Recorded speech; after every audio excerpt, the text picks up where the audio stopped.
The inspiration for this presentation was sparked by Havel's A Word About Words in a Successible Culture. I particularly want to pay close attention to the power that words gain when they are censored. My exploration of censorship will focus on the social and literary reactions of when literature is exposed to censorship, and what are the eventual cultural repercussions of such literary works. That will be more or less the topic of our presentation. A Word About Words was presented in July 25th, 1989, by Havel. Well, not by Havel, but it was his words for awarding the Peace Prize of the German Bookseller Association. He was not able to be attended himself. Here we go. Yes, I do live in a country where authority and the radioactive effects of words are demonstrated by every day. Okay, I'm going to just redo that one. I'll edit that part out. Yes, I do live in a country where the authority and radioactive effects of words are demonstrated every day by the sanctions of which free speech attracts. Yes, I do inhabit a system in which words are capable of shaking an entire structure of government, where words can prove higher than 10 military divisions, where Solzhenitsyn's words of truth were Solzhenitsyn's words of truth were regarded as something so dangerous that their author had to be bundled into an airplane and shipped out. Yes, in part of the world I habit, the word solidarity was capable of shaking an entire power block.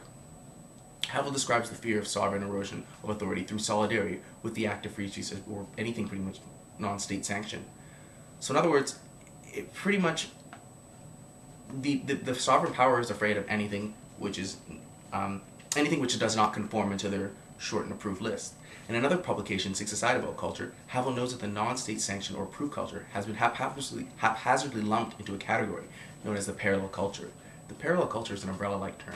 Anything that doesn't fit into this short list of approved literature or approved cultural works is lumped together. So you have this diverse plethora of cultural identities, cultural works, or even just simply diverse genres that are all lumped into one big umbrella culture. Havel affirms this sense of inauthentic identification under the umbrella of parallel culture. As in a sense, this creation of identity and arguably new literary genres came to be. The first culture resides, here we go, it's a little bit about Six Aside About Culture. The first culture resides in the vaguely defined area of what is permitted, subsidized, or at least tolerated, while the second refers to a culture in an area constitutes through self-help, which is refuge, voluntary, or enforced, or those who refuse all compromise, regardless of how overtly political or non-political their work is.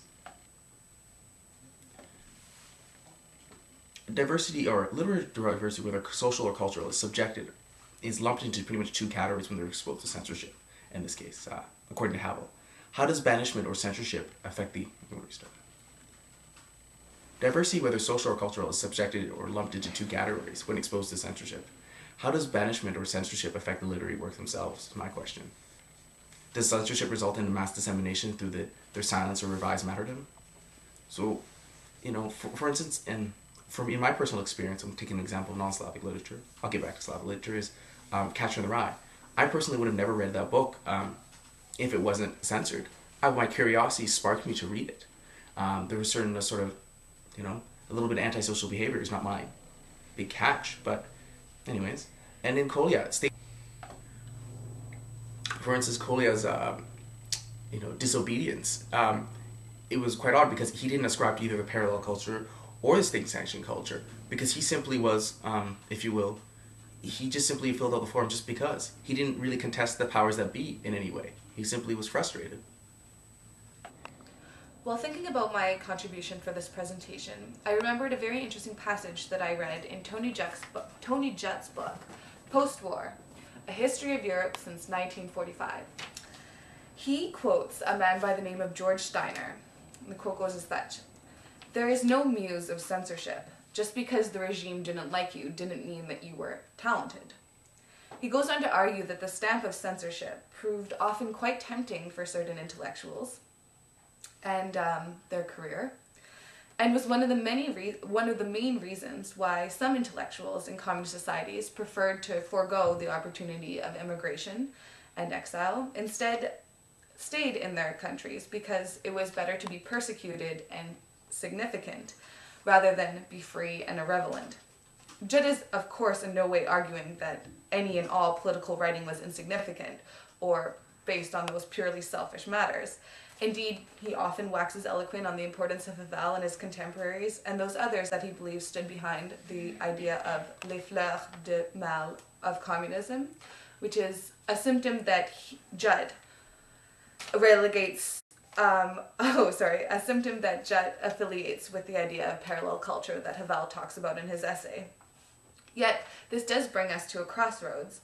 Words are being used for essentially the same goal, to proactively instigate change within a controlled society.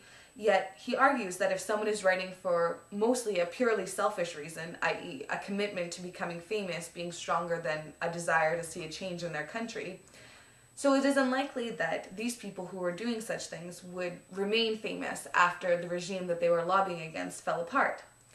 An example he uses is that of George Conrad, a Hungarian intellectual who was admired during the 80s for his self-indulgent, his quote, not mine, I haven't read his essays, on anti-politics or cultural studies, only to completely fall off the map after 1989. I have to question, really, are these intellectuals or individuals any better than those who could choose to conform to the government and what they deem to be the correct way to approach intellectual life and study? What is the difference between someone propagating a regime and propagating themselves? Both would probably result in the same outcome, just among different groups of people. Either way, they're going to be heralded by either the regime's higher-ups and their diligent cronies, or by others who too enjoy tooting their own horns over tackling the harsh realities of what they encounter in day-to-day life. In contrast, Havel, he also mentions Adam Michnik, the Polish journalism historian and leader of the Polish opposition between 1968 and 1989, and Christoph Wolff, a German writer, as examples of those who understood the difficult politics of being a writer under communism. They wrote with no intention of personal gain, rather wanting their subject matter to resonate within the people who were reading their works. They weren't there to gain public standing. And in contrast, their writing has been very much relevant after the fall of their regimes. This summer, while I was in Russia, I visited the Russian Museum of Political History, and I came across the very first copy of One Day in the Life of Ivan Denisovich. And my breath was literally knocked right out of my body just to see this work protected and celebrated in a country, as Havel states, that once found its words too dangerous to be published was astounding. But it also reminds me that turnarounds such as these have been happening forever and probably will continue forever, as long as there's a government, social, educational, whatever status quo. There will be those who will be jockeying for the change of these status quos, only to maybe 50 years down the line be celebrating what once was and no longer is there.